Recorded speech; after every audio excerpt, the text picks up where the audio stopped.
अतुल सावे साहेब, राणे साहेब, जयकुमार, रावळजी, सर्व पत्रकार बंधू भगिनींनो, मी सुरुवातीलाच पत्रकार परिषदेच्या निमित्तानं आपल्या सगळ्यांचं स्वागत करतो. नेहमीच्या दरवर्षीच्या अर्थसंकल्पीय अधिवेशनामध्ये किंवा इतर पण ज्या काही पुरवणी मागण्याचे अधिवेशन असतात त्या प्रथेप्रमाणे कॅबिनेट आणि चहापानाचा कार्यक्रम झाल्यानंतर पत्रकार परिषद मुख्यमंत्री महोदय घेत असतात आणि साहजिकच आता उद्याच्या तारखेला 3 तारखेपासून आमचं अर्थसंकल्पीय अधिवेशन सुरू होत आहे.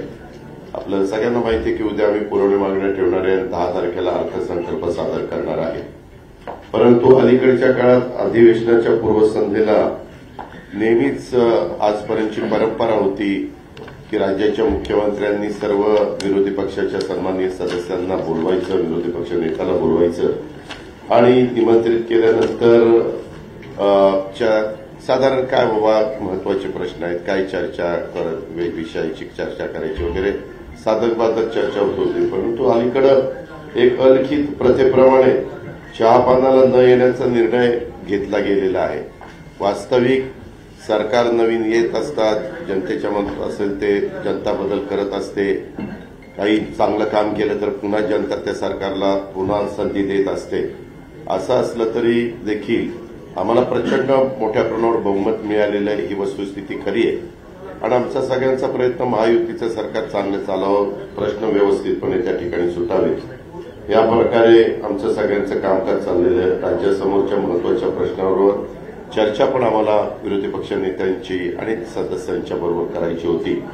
परंतु त्यांनी भलं मोठं पत्र, यावेळेसचं पत्र तर आजपर्यंत जेवढे काही विरोधी पक्ष नेते होऊन गेले त्याच्यातलं सगळ्यात मोठं पत्र आज आम्हाला त्यांनी मुख्यमंत्री महोदयांना आणि सरकारला दिलेलं आहे. अधिवेशनाच्या पहिल्या दिवशी राज्यपाल महोदय देखील संयुक्त सभागृहाला अभिभाषण सादर करतील आणि नंतर पुरवणी मागण्या, अशा प्रकारचं आमचं ते कामकाज होणार आहे. आमची प्रत्येक गोष्टीला उत्तर देण्याची तयारी आहे. आम्ही कुठंही त्याच्यामध्ये आमचं प्रचंड बहुमत आहे. 237-38 आमदारांचं, म्हणजे फक्त साधारण 50च आमदार समोर विरोधी पक्षाकडे आहेत. म्हणून बहुमताच्या जोरावर कामकाज रेटायचं हे अजिबात आम्ही करणार नाही. आमचा तो इरादा पण नाही. आम्ही त्याच्यामुळे अधिवेशन 4 आठवड्याचं ठेवलेलं आहे. उलट पहिल्या आठवड्यामध्ये जागतिक महिला दिन असल्यामुळे 8 तारखेला पण अधिवेशन ठेवून पुण्यश्लोक अहिल्यादेवी होळकरांची 300वी जयंती असल्यामुळे त्याला एक वेगळं आगळं महत्व आहे आणि म्हणून ती पण चर्चा आम्ही त्या दिवसभर शनिवारीचा दिवस असताना देखील ठेवलेली आहे. अशा प्रकारे महायुतीचं सरकार, राज्याचे मुख्यमंत्री आणि त्यांची सगळी टीम हे प्रत्येक प्रश्नाला उत्तर देण्याच्या तयारीमध्ये आहे. आता आरोप प्रत्यारोप होत असतात. आरोपात तथ्य असेल तर जरूर त्याची दखल घेतली जाईल. परंतु कारण नसताना विरोधाला विरोध करायचा म्हणून जर आरोप केले गेलेले असले तरी त्याला किती महत्व द्यायचं हे पण तशा पद्धतीनं ठरवलं जाईल. असं साधारण हे अधिवेशन चालवण्याचा मुख्यमंत्र्यांचा आमचा सगळ्यांचा विचार आहे आणि त्या प्रकारे अधिवेशन सगळ्या बिलं जी येतील ती पण बिलं चर्चेला यावी, त्याच्यात चर्चा साधक व्हावी. त्याच्यातनं काही चांगल्या सूचना आल्या तर त्या सूचनेचा पण आम्ही आदर करायला तयार आहोत. अशा या प्रकारे हे सगळं अधिवेशन पार पाडण्याचा निश्चय हा महायुतीच्या सरकारने केलेला आहे. धन्यवाद.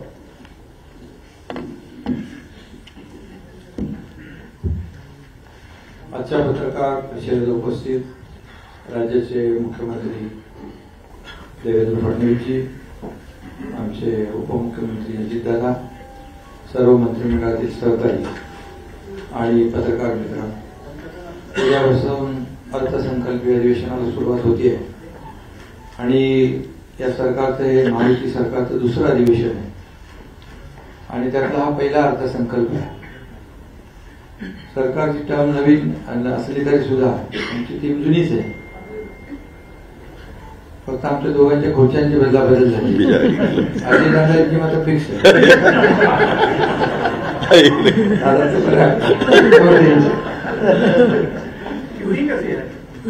तुम्हाला फिक्स ठेवता आले नाही त्याला मी काय करू. पण ठीक आहे, आम्ही आमची रोटेटिंग चेअर आहे. अंडरस्टँडिंग. पण अजितदादा अर्थसंकल्प पुन्हा मांडतील आणि या अर्थसंकल्पात देखील आपण अजितदादा मांडतील, पण विरोधकांचं काय, ते काय मांडणार? त्यांचा तर व्यक्त संकल्प सुरू आहे. आणि नुसत्या आता अजितदादांनी सांगितलं की आता सगळ्यात जास्ती आता यांची कागद आले का?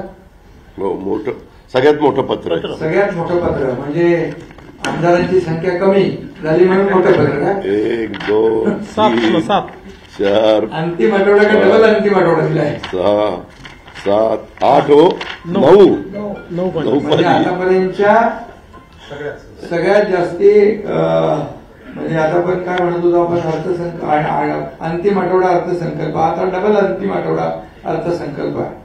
ठीक आहे, चांगली प्रगती आहे. आणि विरोधी पक्ष नेता होऊ शकत नाही एवढं देखील जनतेने त्यांचं काम करून ठेवलंय. असू द्या, मी काय त्याच्यावर टीका करत नाही. आम्हाला गेल्या 2.5 वर्षामध्ये महायुतीने, आमच्या टीमने चांगलं काम केलं आणि म्हणून महायुतीला दणदणीत विजय मिळाला. 232, आता अजितदादांनी सांगितलं 232 आमदार निवडून आले. 237 धरून बाकी 237 म्हणजे लँडस्लाईड विक्ट्री मॅन्डेट जनतेने दिला आम्हाला. तरी सुद्धा कुठल्याही परिस्थितीमध्ये आम्ही हुरळून जाणारे नाही आणि लँडस्लाईड विक्ट्री मिळाली म्हणून आमच्या डोक्यात हवाई जाणार नाही. आम्ही जमिनीवरचे कार्यकर्ते आहोत आणि म्हणून जास्त विजय मिळाल्यामुळे आता आमची जबाबदारी देखील जास्त वाढलेली आहे. त्यामुळे विरोधी पक्षाने या अधिवेशनामध्ये कामकाजामध्ये भाग घ्यावा, आपल्या महाराष्ट्रातले प्रश्न मांडावे, शेतकऱ्यांचे प्रश्न मांडावे, इतरही काही जे काही मतदारसंघातले प्रश्न मांडावे आणि खऱ्या अर्थाने राज्य सरकार जे काही चांगलं काम करते, चांगले निर्णय घेते, त्याला चांगलं म्हणण्याचा एक मोठेपणा दाखवतील की नाही माहित नाही, पण ठीक आहे, त्यांच्याकडून काय अपेक्षा करणार आपण. पण त्यांना एवढाच आनंद असतो गेल्या अधिवेशनात पण इतरही अधिवेशनामध्ये सभागृहामध्ये कमी आणि पायऱ्यांवर जास्त, आणि तुम्ही ते सगळं दाखवत असता, ते बॅनर बिनर घेतलेले. आणि त्यामुळे याच्यात माझं एवढंच त्यांना सांगणं आहे की हे अधिवेशन अर्थसंकल्पीय अधिवेशन आहे आणि अर्थसंकल्पीय अधिवेशन आहे. मिळालेला विजय आपल्या समोर आहे, लोकांनी दिलेलं मॅन्डेट आपल्या समोर आहे, लोकांनी आमच्या कामाची पोचपावती दिलेली आहे. देवेंद्रजी जो वेग आम्ही 2.5 वर्षात कामाचा गाठला, पल्ला गाठला, म्हणजे एकीकडे विकास प्रकल्पांना देखील आम्ही चालना दिली. महाविकास आघाडीने बंद पाडलेले प्रकल्प आम्ही सुरू केले, त्याचे काही मी चर्चा करत नाही, तुम्हालाच माहित आहे. मुंबईतले 4-5 प्रकल्प आपण पाहिले, कोस्टल असेल, अटल सेतू असेल, मेट्रो असेल, कारशेड असेल, असे अनेक प्रकल्प आपण पुढे नेले. बाकी तर खूप मोठ्या प्रमाणावर प्रकल्पांना आपण चालना दिली. सिंचनाचे प्रकल्प जे देवेंद्रजी मुख्यमंत्री होते तेव्हा जलयुक्त शिवार योजना असेल किंवा सिंचनाचे प्रकल्प आहेत, ते महाविकास आघाडी सरकार आल्यानंतर त्यांनी बंद पाडले. मी मुख्यमंत्री झाल्यानंतर पुन्हा ते सुरू केले. मग ते मराठवाडा वॉटर ग्रीड, विदर्भाचे प्रकल्प असतील, मराठवाड्याचे प्रकल्प असतील, ते शेतकऱ्यांसाठी एकही सिंचन प्रकल्पाला त्यांनी मान्यता मिळवली. 2-3 प्रकल्पांना दिले आणि आम्ही जवळपास 121 का 143 सिंचन प्रकल्पांना आम्ही मान्यता दिली. हे गेल्या 2.5 वर्षामध्ये. आणि जो कामाचा वेग आहे, एकीकडे विकास प्रकल्प आम्ही केले, दुसरीकडे कल्याणकारी योजना केल्या, लोकाभिमुख योजना, लाडक्या बहिणीसारख्या अनेक योजना केल्या. आता जो वेग 2.5 वर्षात होता देवेंद्रजींच्या आता नेतृत्वाखाली आम्ही टीम म्हणून तो वेग अधिक वाढवणार आहोत. आणि म्हणून सर्वसामान्य लोकांच्या जीवनामध्ये बदल घडवण्याचं काम आमचं सरकार, जे सर्वसामान्यांचं सरकार आम्ही म्हणतो, ते आम्ही करून दाखवलं आणि सर्वसामान्यांच्या आयुष्यामध्ये चांगले दिवस आणण्याचा प्रयत्न केला. तर यापुढे देखील या राज्याला पुढे नेणं हाच आमचा अजेंडा आहे. आणि त्यामुळे या अजेंड्याप्रमाणे आम्ही जे काही केलंय ते आपल्याला सगळ्यांना माहित आहे. या देखील अर्थसंकल्पामध्ये त्याचं प्रतिबिंब अजितदादा अर्थसंकल्प मांडतील. त्यांना अर्थसंकल्प मांडण्याचा अनुभव गेल्या अनेक वर्षांचा आहे आणि या अर्थसंकल्पात देखील सर्वसामान्य माणसाला आणि राज्याच्या विकासाचं प्रतिबिंब नक्कीच उमटलेलं या ठिकाणी दिसेल. आणि राज्याची जी काही वेगवान वाटचाल आहे ते अधिक वेगाने, म्हणजे खऱ्या अर्थाने दुप्पट क्षमतेने आणि चौपट वेगाने या ठिकाणी आम्ही करू. त्याची सुरुवात मुख्यमंत्री महोदयांच्या नेतृत्वाखाली झालेली आहे. आणि त्यामुळे यामध्ये आमची जी काही दररोज बातम्या येत असतात त्या बातम्यांकडे काय आम्ही लक्ष देत नाही. म्हणजे बातम्या तुमच्याकडे नाही, जे बातम्या देणार आहेत त्यांच्याकडे. कारण त्यांनी तर आमच्यावर आरोपच केलेत. आतापर्यंत 2.5 वर्षामध्ये एकही दिवस असा गेला नाही की आरोपाशिवाय गेला. सरकार आता बदललं, लोकांनी शिक्कामोर्तब केलं. ते लोक म्हणाले की आता निवडणूक आयोगाने आम्हाला फसवलं, सुप्रीम कोर्टाच्यावर आरोप केले, मग ईव्हीएमवर आरोप केले. जेव्हा ते जिंकतात तेव्हा ईव्हीएम चांगली, जेव्हा हारतात तेव्हा ईव्हीएमवर दोष देतात. हे सगळं करत करत आतापर्यंत आलं. परंतु आम्ही कुठल्याही आरोपाने कामाने उत्तर दिलेलं आहे. यावेळी देखील आम्ही काम करत राहणार. त्याच्या सर्व प्रश्नांची उत्तरं द्यायला सरकार समर्थ आहे. त्यांनी साधक बाधक चर्चा केली पाहिजे आणि या ठिकाणी या जनतेसाठी आपण जे काय अधिवेशन घेतो त्यांना आपल्याला न्याय दिला पाहिजे. आणि बाकी चहापानाच्या वर तर त्यांनी नेहमीप्रमाणे बहिष्कार घातलेला आहे. परंतु चहापान म्हणजे एक संवाद असतो, चर्चा असते. परंतु विरोधी पक्षाने तो कायम आपला जो काय हट्ट आहे तो कायम ठेवलेला आहे. मुद्द्यांवर त्यांनी चर्चा करावी, काही प्रॉब्लेम नाही. परंतु सूड भावनेतून, द्वेष भावनेतून टीका केली तर त्याला देखील तसंच उत्तर दिलं जाईल. कारण शेवटी एक मर्यादा असते टॉलरेट करण्याची आणि प्रत्येकाची एक सहनशीलतेची क्षमता असते. त्यामुळे विकासाच्या बद्दल बोलावं, राज्याचा विकास सुरू आहे, विकासामध्ये त्यांनी सहभागी व्हावं. तेच रडगाणं गाण्यापेक्षा आमच्यासोबत विकास गाणं गावं. आम्ही त्यांचं स्वागत करू. कारण शेवटी विरोधी पक्ष आणि सत्ताधारी पक्ष जे आहे ही रथाची 2 चाकं आहेत. आम्ही विरोधी पक्षाला कमी हे मोजत नाही किंवा त्यांना अंडर एस्टिमेट पण करत नाही. त्यांची संख्या जरी कमी असली तर शेवटी आम्ही नाही केलं, ते जनतेने केलं. जनतेने हे सगळं जो काही निकाल दिलेला आहे ते म्हणाले जनतेच्या दरबारात जाऊ. आम्ही जनतेच्या दरबारात तेही गेले, आम्ही गेलो. आणि मग आमचं म्हणाल किंवा अजितदादांचं म्हणाल तर आता खरी शिवसेना आणि खरी राष्ट्रवादी याच्यावर जनतेने शिक्कामोर्तब केलेलं आहे. त्यामुळे मला या ठिकाणी जास्त काही बोलायचं नाही. पण मला एवढंच सांगायचं आहे की ज्या काही बातम्या मुद्दामून या ठिकाणी पेरल्या जातात त्या आम्हालाही कळतात आणि ज्याच्याशी कोणाचा संबंध नाही त्याचंही नाव जोडलं जातं. आणि म्हणून तुम्ही पण एक बाजू ऐकून तसंच तुम्ही बातम्या देत असता. त्यामुळे काय, जे ज्यांच्यावर विश्वास नाही लोकांचा, ज्यांची विश्वासार्हता संपलेली आहे ते खोट्या बातम्या देतात आणि तुम्ही खोट्या बातम्या छापता. त्यामुळे खरं म्हणजे एक लोकशाहीमध्ये एक चौथा म्हणजे तुमचा खरं म्हणजे पत्रकारिता हा चौथा स्तंभ आहे. आणि त्याच्यामुळे तुमच्यावरती देखील विश्वासार्हता कमी होऊ नये असं आमचं मत आहे. त्यामुळे आपण देखील बातम्या ब्रेकिंग न्यूज वगैरे हे सगळं आपण करतो. पण तुम्ही ब्रेकिंग न्यूज किती दिले तरी आमच्यामध्ये काय ब्रेक होणार नाही. त्यामुळे तेही होणार नाही. आणि कोल्ड वॉर कुठलं काय, कुठं आहे का काय, उन्हाळ्यामध्ये कुठं कोल्ड वॉर असतं. तिथे सगळं थंडा फुसफुस आहे आणि काही नाही आमच्यामध्ये. काही बिलकुल का आमचा अजेंडा काय, आमचा अजेंडा खुर्ची मिळवणं नाहीये. आमचा अजेंडा काही सत्ता मिळवणं किंवा स्वतःचा स्वार्थ साधणं नाहीये. आमचा अजेंडा ठरलेला आहे की या महाराष्ट्रातल्या जनतेला काय मिळालं पाहिजे. आम्हाला काय मिळालं यापेक्षा महाराष्ट्रातल्या जनतेला काय मिळालं हा मोठा विषय आहे. आणि त्यामुळे महाविकास आघाडी आणि महायुतीमध्ये हा मोठा फरक आहे. आणि त्यामुळे तुम्हाला आमची विनंती एवढीच आहे की थोडी शहानिशा करून आपण जर बातम्या दिल्या तर खूप त्याचा माणसामध्ये देखील आपली जी प्रतिमा आहे मीडियाची ती देखील चांगली राहील. कारण शेवटी ती एखादी बातमी दिल्यानंतर तुम्हाला परत ती दुसरी बातमी खरी बातमी छापायला लागते, खरी बातमी दाखवायला लागते. त्यामुळे एवढंच आमची विनंती आहे. आणि कुठं चुकलं तर तुम्ही सांगा ना बाबा इथं चूक आहे म्हणून. परंतु जे सरकारने केलेलं चांगलं काम आहे किंवा जे कोणी आरोप केले ते आरोप खरे आहेत की खोटे आहेत याची देखील थोडी शहानिशा आपण केली पाहिजे. आता आम्ही पण काही आमच्या दोघांवर खोट्या गुन्ह्यामध्ये नावं टाकायचं ते काय एक आपला प्रवीण दरेकरनी ते दिलं होतं ना व्हिडिओ क्लिप, तर त्याची SIT लावलेली आहे आणि त्या चौकशीत बरंच काय बाहेर येत आहे. म्हणजे मोठ्या प्रमाणावर खळबळजनक काही गोष्टी आहेत त्याही येतील. पण आम्ही कधी म्हणालो का त्याच्याबद्दल बाबतीमध्ये हे आलंय ते आलंय? येईल ना, त्याचा अहवाल आल्यानंतर आपल्याला कळेल आणि ते खरं असेल. आम्ही कुठलंही खोटं सूड भावनेने कुठलंही काम करणार नाही. सत्ता किती आमच्याकडे बहुमताची असली तरी सुद्धा कुणावरही सूड भावनेने द्वेषापोटी कुठलेही आकसाने आकसबुद्धीने कुठली कारवाई आम्ही करणार नाही. आमचा तो तिघांचाही स्वभाव नाही. आणि म्हणून फक्त एवढंच आहे की हे अधिवेशन जे आहे हे अधिवेशन अर्थसंकल्पीय अधिवेशन आहे. या महाराष्ट्रातल्या तमाम जनतेच्या दृष्टीने महत्वाचं आहे.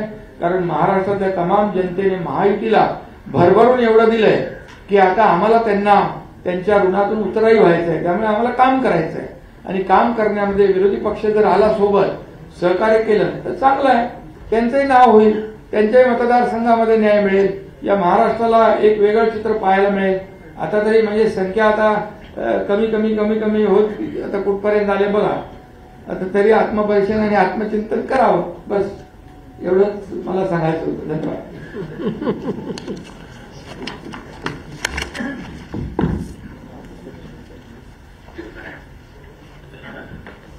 माननीय उपमुख्यमंत्री शिंदेसाहेब, माननीय अजितदादा पवार, मंत्रिमंडळातील आमचे सर्व सहकारी आणि पत्रकार भगिनी बंधूंनो, सर्वप्रथम आज रणजी ट्रॉफीमध्ये विदर्भाच्या संघाने केरळवर मात करून रणजी ट्रॉफी आपल्या राज्यामध्ये आणली.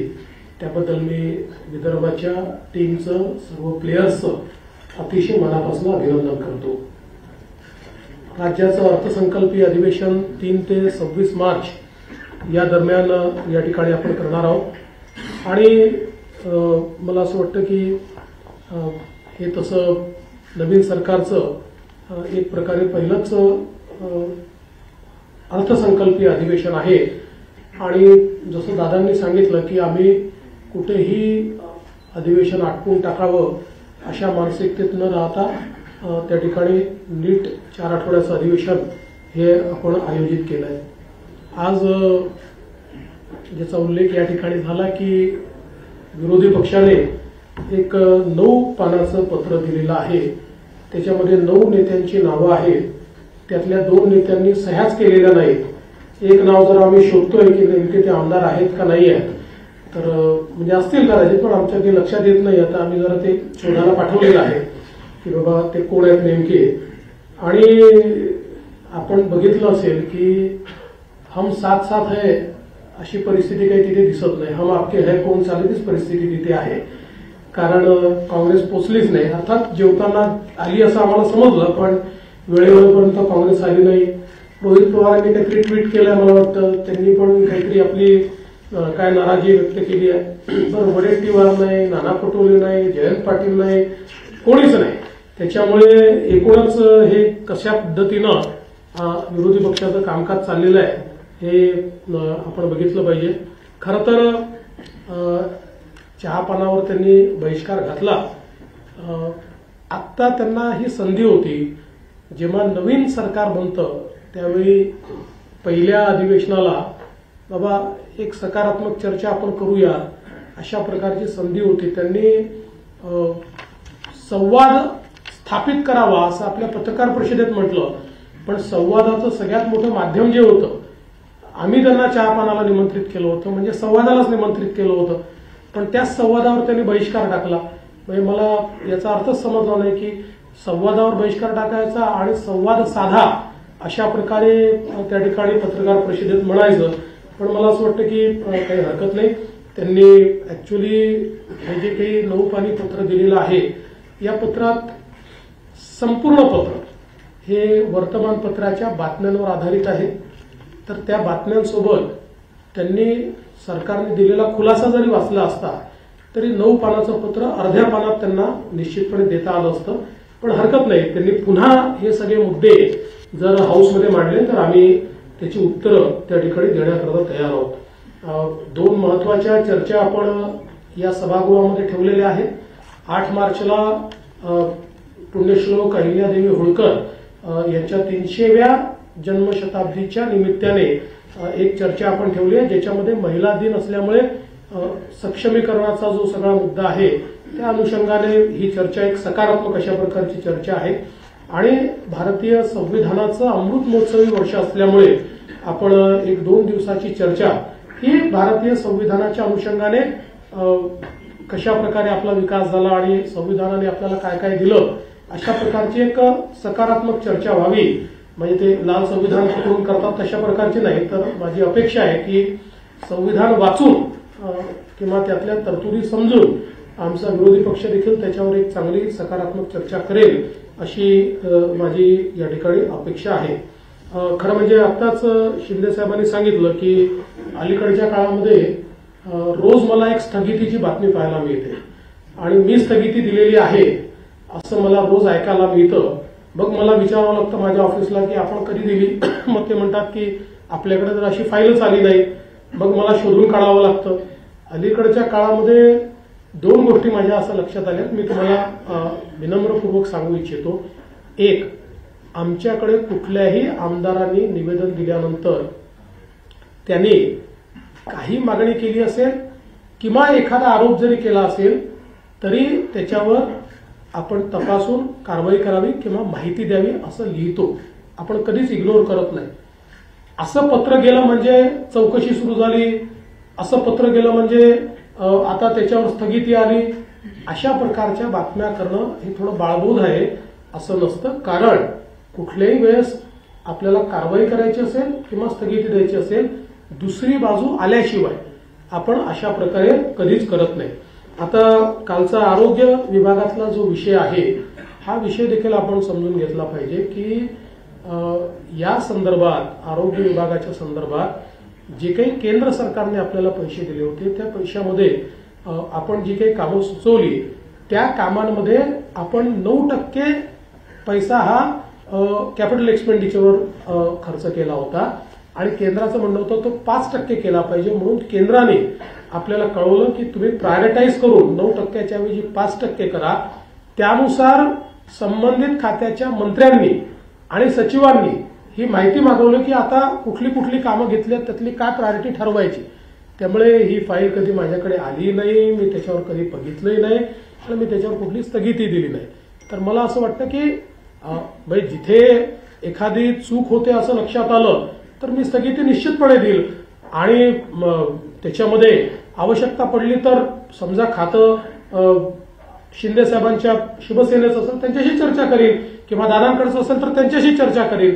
पण मला असं वाटतं की एक वातावरण जे तयार करण्यात येत आहे की बाबा काहीतरी इथे ओढताण चाललेली आहे, वन अपमॅनशिप करणं चाललेलं आहे आणि आता मुख्यमंत्री कुठेतरी शिंदे साहेबांनी सुरू केलेल्या गोष्टी कशा बंद करता येतील किंवा कुठेतरी कट टू साईज कसं करता येईल. तर मला असं वाटतं की हे अतिशय चुकीचं आहे आणि माझी आपल्याला एका गोष्टीची अगदी विनम्रतापूर्ण विनंती आहे की आणि हे तत्वही आहे की आपल्याकडे एखादी बातमी आली तर दुसरी बाजू घेतल्याशिवाय ती बातमी आपण छापत नाही. आम्ही नाही दिली, समजा आम्हाला मागितली, सरकारला मागितली, आम्हाला मागितली आणि आम्ही सांगितलं की आम्हाला नाही बोलायचं तर सिंगल बाजू आली पाहिजे. पण अन्यथा हे तत्वच आहे की दुसऱ्या बाजूसहित आपण ते मांडलं पाहिजे. आता उदाहरणादाखल या ठिकाणी मला असं वाटतं अनेक वेगवेगळ्या प्रकारच्या बातम्या आल्या. आता एक नंबर प्लेटवाली एक बातमी खूप मोठ्या प्रमाणात चाललेली आहे. त्या संदर्भातही बातमी खूप मोठी आली पण त्याच्यावरचा खुलासा मात्र काही सगळ्यांनी दिला नाही. कारण इतर राज्यांनी रेट ठरवला एक्सक्लुडिंग जीएसटी आणि एक्सक्लुडिंग फिक्सिंग चार्जेस आणि महाराष्ट्राने रेट ठरवताना इन्क्लुडिंग जीएसटी आणि इन्क्लुडिंग फिक्सिंग चार्जेस. आता त्यांचा जीएसटी आणि फिक्सिंग चार्जेस जर आपण बघितले तर आमच्याकडे कंपॅरेटिव्ह स्टेटमेंट आहे. कुठल्याही राज्यापेक्षा आपण पुढे नाहीत. सगळ्या राज्यांचे कंपेरेबल रेट्स आपल्या रेटमध्ये 1-2 याच्यात तर 5-10% काही राज्यांपेक्षा कमीच आहोत आपण. त्यामुळे मला असं वाटतं की हा विषय समजा ही सगळी आहेच. आता म्हणजे याच्यामध्ये आपण जर बघितलं तर आता समजा 2 व्हीलर करता आंध्र प्रदेश 451 आहे, बिहार 451 आहे, गोवा 465 आहे, गुजरात 468 आहे, त्याच्यानंतर हरियाणा, हिमाचल प्रदेश, कर्नाटक 451 आहे मध्य प्रदेश, मेघालय, एनसीटी, दिल्ली 465, 468 आहेत. ओडिसा तर 506 आहे. छत्तीसगड, चंदीगड, युटी पण 506 आहे. वेस्ट बेंगॉल 506 आहे. महाराष्ट्र 450 आहे. म्हणजे या सगळ्या राज्यांपेक्षा जेव्हा आपण यांचं एकत्रितपणे त्या ठिकाणी बघतो त्यावेळी आपल्याला असं लक्षात येतं हे कमी आहे. तर कुठलीही बातमी छापणं आपला अधिकारच आहे किंवा आम्ही काही चूक करत असू तर अंकुश ठेवणं हे चौथ्या स्तंभाचं कामच आहे. फक्त आमची विनंती त्यात एवढीच आहे की आपण सरकारची बाजू सोबत दिली तर त्यातनं जे काही कन्फ्युजन्स आहे ते कन्फ्युजन होत नाही. कारण आपल्याला माहिती आहे की आजकाल डिजिटल मीडियामुळे ती बातमी 5 मिनिटात इतक्या ठिकाणी चालली जाते की या सगळ्या ठिकाणी त्याचे मग खुलासा देता देता आमच्या देखील नाकी नऊ येतात. तर मला वाटतं निश्चितपणे आपण हा प्रयत्न केला पाहिजे. खरं म्हणजे आजच्या पत्रामध्ये काही गोष्टी या ठिकाणी मांडलेल्या आहेत आणि छत्रपती शिवाजी महाराजांच्या बद्दल अवमानकारक कोणी वक्तव्य करताय आणि त्याला सरकार कोणालाही वाचवणार नाही. छत्रपती शिवराय हे आमचं आराध्य दैवत आहे आणि कोणीही त्यांच्या विरुद्ध चुकीचं बोललं तर कारवाई होणार म्हणजे होणारच. पण मला कधी कधी आश्चर्य वाटतं की बोलणारे कोण आहे. तर औरंगजेबाचा महाल जुना झालेला आहे त्याचं संवर्धन करा अशी मागणी करणारे किंवा अफजल खानच कसा मोठा होता आणि अफजल खानामुळे शिवाजी कसे मोठे झाले हे सांगणारे आणि इशरत जहाच्या नावाने रुग्णवाहिका सुरू करणारे अशा लोक त्या ठिकाणी जर आम्हाला छत्रपती शिवाजी महाराज काय ते सांगत असतील तर त्यांच्याकडनं आम्हाला महाराज समजून घ्यायचे नाहीत. आम्हाला महाराज पुरेपूर माहिती आहे आणि महाराजांनी जो मार्ग दाखवलेला आहे त्या मार्गानेच काम करणारे आम्ही आहोत. आम्ही तर पहिल्या दिवशी सांगितलं की आम्ही तिघही मुख्यमंत्री उपमुख्यमंत्री म्हणून नाही छत्रपती शिवरायांचे मावळे म्हणून या ठिकाणी काम करतो. त्यामुळे मला असं वाटतं की अशा प्रकारे विनाकारण काहीतरी गोष्टी सांगणं हे अत्यंत चुकीचं आहे. मला या निमित्ताने हे देखील सांगायचं आहे की आपण जो 100 दिवसाचा कार्यक्रम हातामध्ये घेतला तो अत्यंत यशस्वी होतो आणि खूप चांगल्या प्रकारे त्याचं काम चाललेलं आहे. त्याचा परवा आम्ही तिघांनी मिट्टम आढावा घेतला आणि त्यामध्ये अनेक कार्यालयांनी इतकं चांगलं काम केलेलं आहे. म्हणजे शेकडो टन अशा प्रकारचा जो काही कचरा आहे किंवा कागद आहेत या कागदांची विल्हेवाट लावणं, नव्याने त्या ठिकाणी जे काही रेकॉर्ड आहे त्या रेकॉर्ड रूम्स तयार झाल्या, त्या रेकॉर्ड रूममध्ये नीट कागद गेली, सगळ्या कार्यालयांमध्ये मोठ्या प्रमाणात पाट्या लागल्या, वेळा त्या ठिकाणी ठरल्या, असं अनेकांनी चांगला कार्यक्रम घेतला. वाहनं जुनी वाहनं निर्लेखित केली, ती सगळी जी काही घाण पडली होती ती सगळी वाहनं निर्लेखित करण्याचं काम केलं आणि अतिशय चांगलं काम केलं. आणि त्या दिवशी जवळपास आम्ही व्हीसीवर 7,000 ऑफिसेस घेतले होते. म्हणजे आपण जर विचार केला तिथे प्रत्येक ऑफिसमध्ये 2-3 लोकांचा विचार केला तर एक 20-21,000 लोक हे या ठिकाणी व्हीसीच्या माध्यमातून आमच्याशी जुडले होते.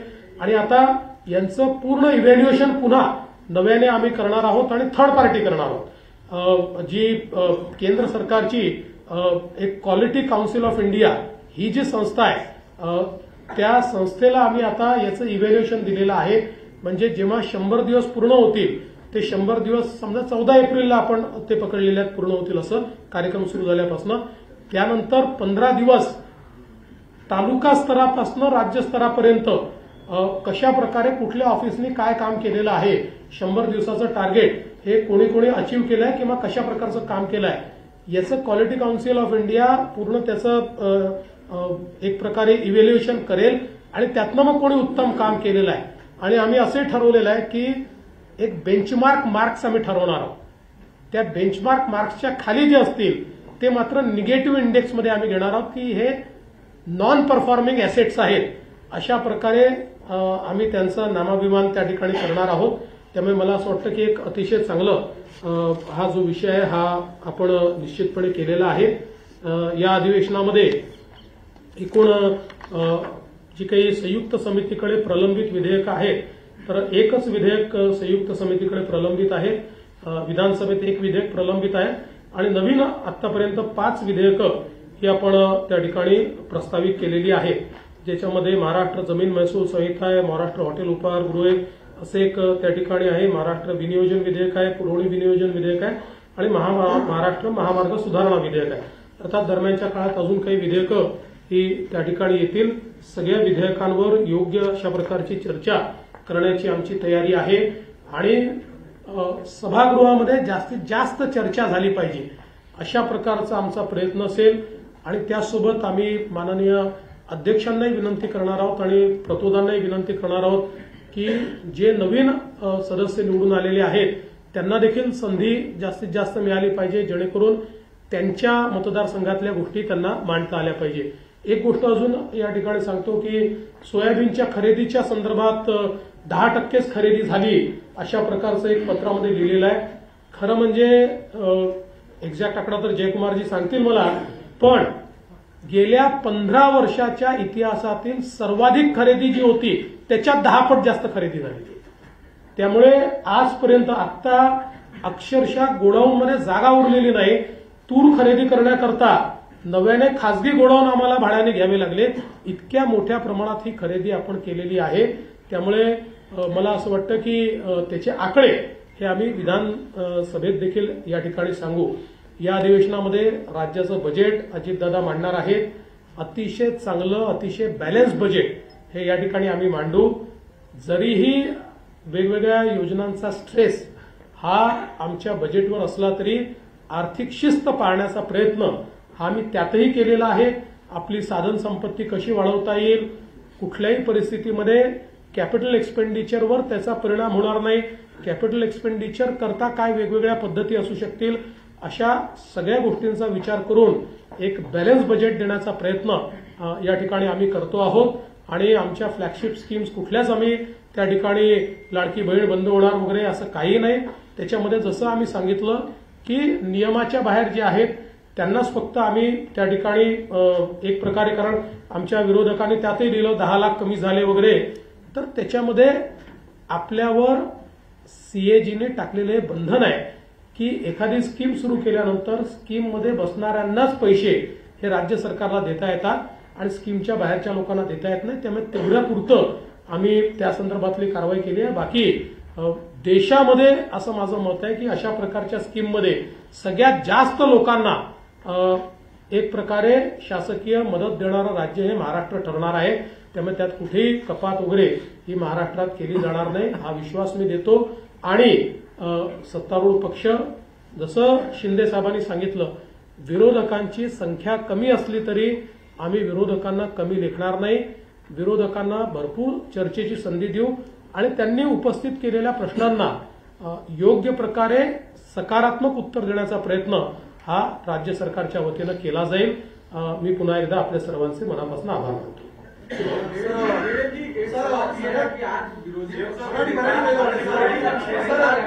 आपके ऊपर अलग अलग तरीके के सवाल पूछ रहे थे, लेकिन उनके भीतर जो बड़े नेता थे वो सभी वहां से गायब थे. इसको कैसे देखते हैं? और एक दूसरा सवाल, कानून व्यवस्था को लेकर के वो लगातार टारगेट कर रहे हैं. देखिए, आज विरोधी पक्ष को हमने चाय पान पर बुलाया था, लेकिन उन्होंने बहिष्कार डाला. उन्होंने एक बैठक की, जिस बैठक में उनके कोई बड़े नेता नहीं पहुंचे. कांग्रेस के लोग बैठक समाप्त होने के बाद पहुंचे. एक 9 पन्ने का उन्होंने हमको पत्र दिया है जिसमें 9 लोगों के नाम है, 7 लोगों की साइन है. और उस पत्र में ऐसे मुद्दे उन्होंने उठाए हैं कि जो केवल उन्होंने प्रेस में से लिए हुए मुद्दे, अगर हमने दिए हुए उसके जवाब वो देख लेते तो शायद आधे पन्ने का भी वो लेटर हमको नहीं दे पाते. लेकिन फिर भी उन्होंने इन विषयों को सभागृह में भी उठाया, तो हम निश्चित रूप से उसके ऊपर पूर्ण रूप से जवाब देंगे. साथ साथ जिस प्रकार से अलग अलग चर्चाएं आपने कहा जो चल रही है, तो उसका भी अभी मैंने जवाब दिया हुआ है कि हमारे सत्तारूढ़ पक्ष में हम लोग सब साथ में मिलकर काम कर रहे हैं और किसी चीज को स्टे कर दिया और सीएम ने उसको रोक दिया, इस प्रकार की जो बातें ये बिल्कुल गलत है. ये अफवाहें भी है. और हमारे तो सभी को हमारा निवेदन है कि कोई भी खबर देते समय ये तत्व भी जो खबरों का है कि सामने वाले की, यानी जिसके खिलाफ खबर जा रही है, उनकी भी क्या साइड है, उस साइड को साथ में देना. लेकिन मैं ऐसा मानता हूं कि अनफॉर्चुनेटली उसका पालन नहीं हुआ है, तो आगे उसका भी पालन होगा, तो इस प्रकार की चीजें जो है सामने नहीं आएगी. कानून व्यवस्था पर भी जितने चर्चा वो करना चाहते हैं उतनी चर्चा निश्चित रूप से वो करें। मैं तो ऐसा मानता हूं कि कानून व्यवस्था की चर्चा के कारण उसका फायदा ये होता है कि पुलिस विभाग में भी एक प्रकार से उससे दक्षता ज्यादा पुलिस विभाग की बढ़ती है। बाकी उनके हर मुद्दे को हम अच्छे तरीके से जवाब देंगे और अगर कोई अच्छा सजेशन वो देंगे तो सजेशन भी हम लोग मान्य करेंगे। सर, रक्षा खडसेंच्या मुलीच्या बाबतीत जो प्रकार झाला, जयंत पाटील आता ट्विट करत म्हणतात की तुम्ही असं म्हटलेलं आहे की एका विशिष्ट पक्षाचे कार्यकर्ते या गुन्ह्यामध्ये सामील असल्याचं दिसून येत आहे। थेट आव्हान दिलं की अशा पक्षाचं नाव तुम्ही जाहीर करावं। असं आहे की या संदर्भात रक्षाताईंशी माझं बोलणं झालं। रक्षाताईंनी मला काही माहिती दिली, त्या माहितीच्या आधारावर मी या ठिकाणी बोललेलो आहे आणि मला असं वाटतं की आता त्या प्रकरणामध्ये कारवाई केलेली आहे आणि कुठल्याही नेत्याने त्या ठिकाणी कारवाई करू नका असं म्हटलेलं नाही। मला असं वाटतं अत्यंत दुर्दैवी घटना आहे आणि अशा प्रकारे हा जो काही प्रकार आहे या प्रकाराला आम्ही टॉलरेट करणार नाही। कोणीही असलं तरी त्याच्यावर कारवाई ऑलरेडी केली आहे आणि कारवाई करणारच।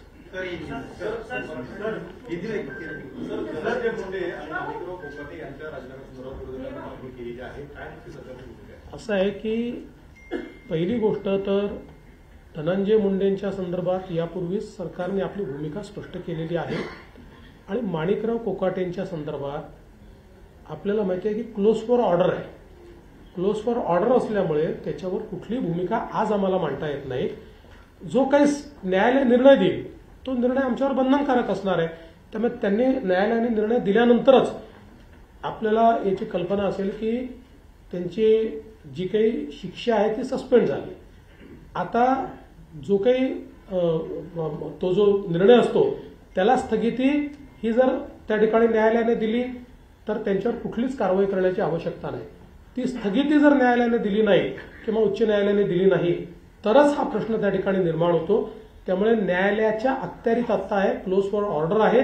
न्यायालयाचा निर्णय आल्यानंतर यावर उचित कारवाई ही केली जाईल। पण सर, अण्णा हजारेंच्या प्रकारे प्रश्न उपस्थित केलेला आहे की नैतिकतेच्या आधारावरती या दोन्ही मंत्र्यांनी राजीनामे देणे तुर्तास गरजेचं होतं। जर त्यांच्यावरचे आरोप सिद्ध झाले नाही तर पुन्हा सरकारमध्ये घेण्याची संधी त्यांच्यासमोर उपलब्ध आहे। बघा, असं आहे की पहिल्यांदा तर अण्णा हजारेंची आम्ही त्या ठिकाणी सन्मानच करतो आणि अनेक वेळा अशा प्रकारच्या प्रश्नामध्ये राजीनामा द्यावा की नाही द्यावा असे अनेक मुद्दे त्या ठिकाणी उपस्थित होतात। त्या संदर्भात भरपूर चर्चा आमच्याकडे झालेली आहे आणि त्या चर्चेअंतीच आता जे काही मी आपल्यासमोर वस्तुस्थिती मांडली ती वस्तुस्थिती मांडली आहे। कुठेही नैतिकतेचं अधःपतन झालेलं आहे असं जर लक्षात आलं तर मात्र आम्ही कोणालाही वाचवणार नाही। आम्ही थेट त्यांचे राजीनामे मागू।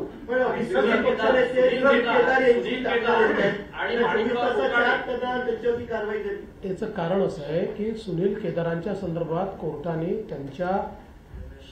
त्यांचं जी शिक्षा आहे त्याला जी म्हणजे त्याचा निर्णय आहे त्याला त्याला स्थगिती द्यायला नकार दिला। तो नकार दिल्यामुळे तशा प्रकारची कारवाई करणं गरजेचंच होतं।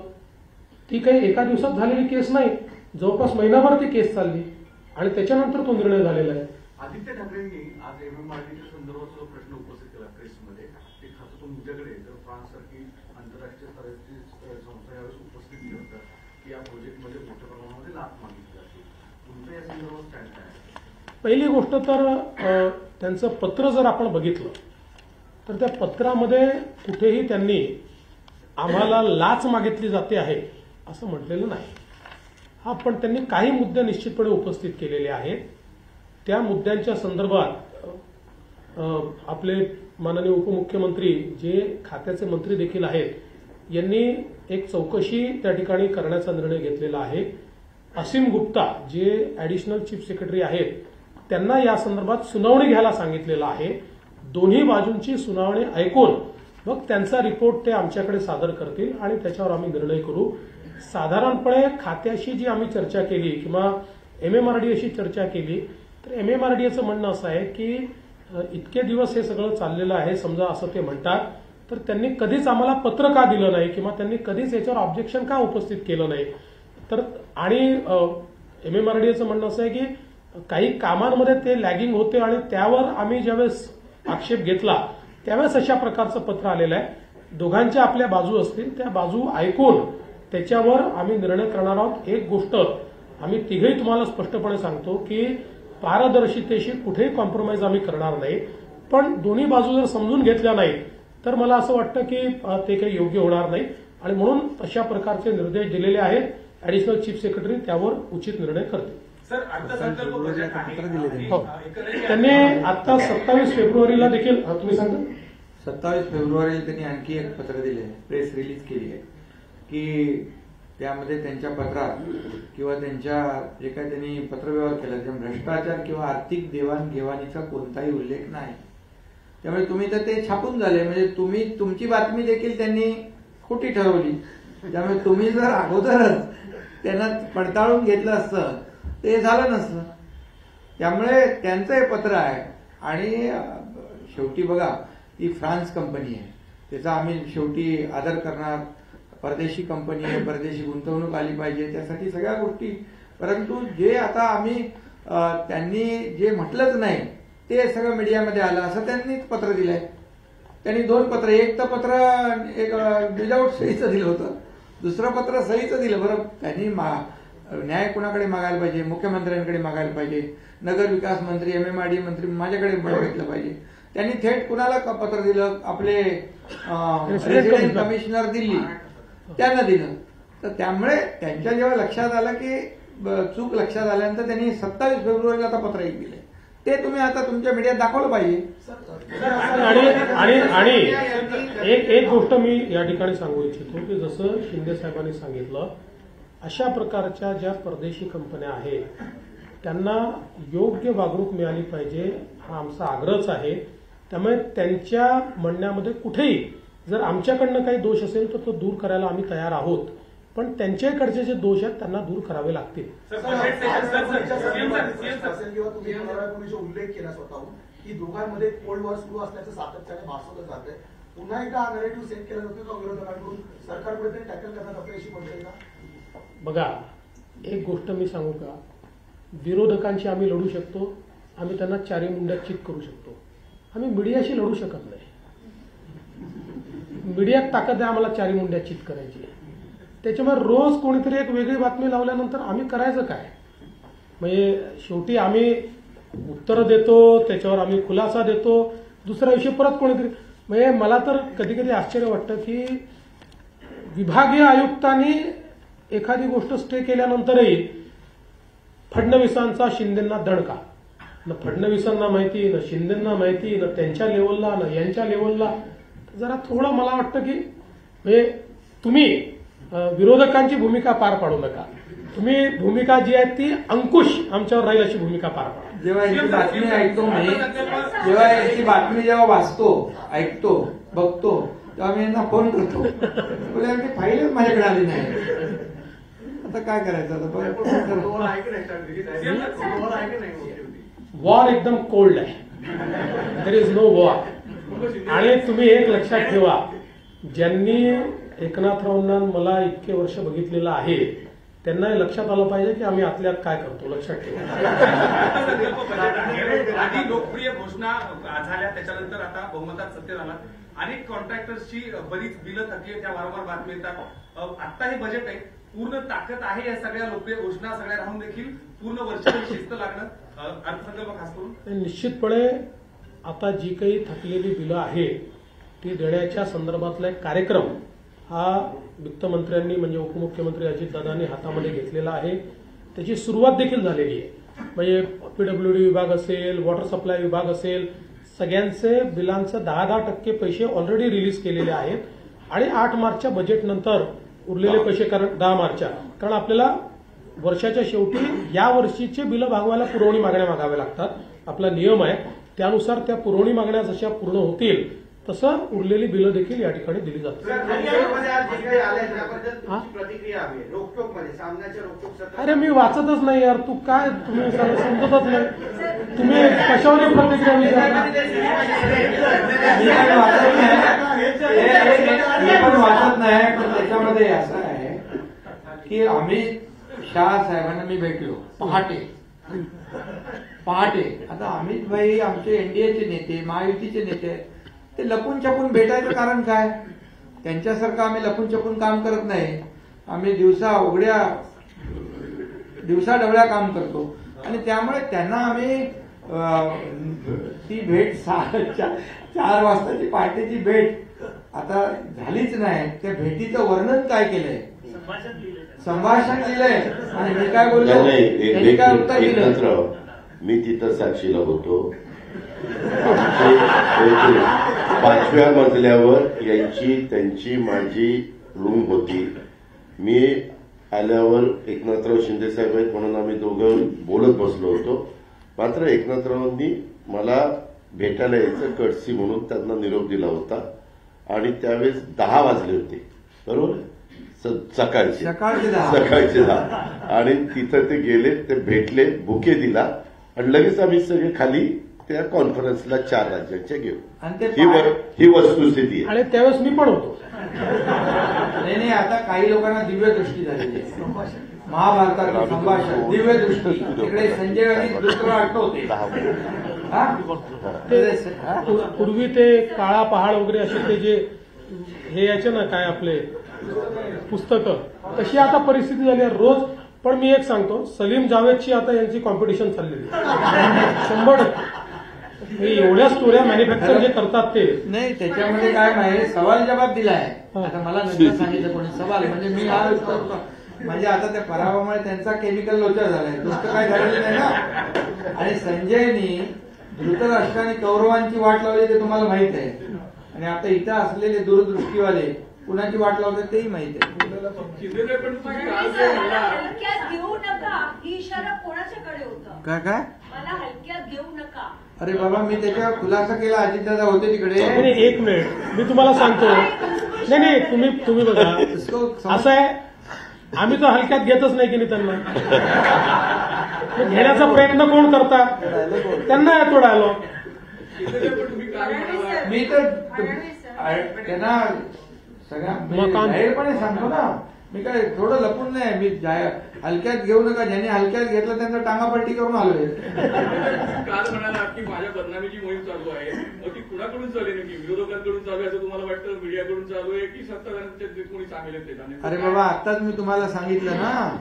मी म्हणजे दिवसा रात्री उठता बसता जळी स्थळी पाशानी काशानी काय म्हणतो त्याला एकनाथ शिंदे दिसतो. आणि कुणाकडून म्हणजे आता काय रोकटोक मध्ये काय आलंय?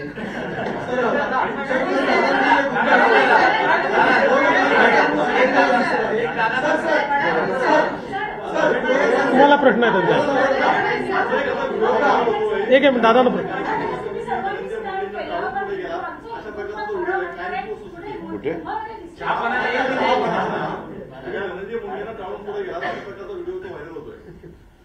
व्हिडिओ व्हायरल होतोय?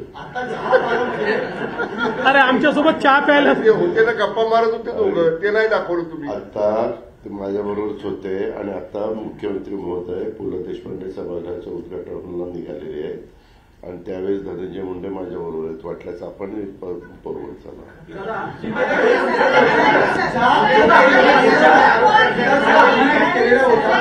साफ होण्याचा प्रयत्न होतोय असं विरोधक सातत्याने म्हणतात आणि त्याचे पडसाद अर्थसंकल्पात असं त्यांचं म्हणणं आहे. हे विरोधकांचं स्वगत आहे. स्वगताला उत्तर देता येत नाही. चला जायचंय ना.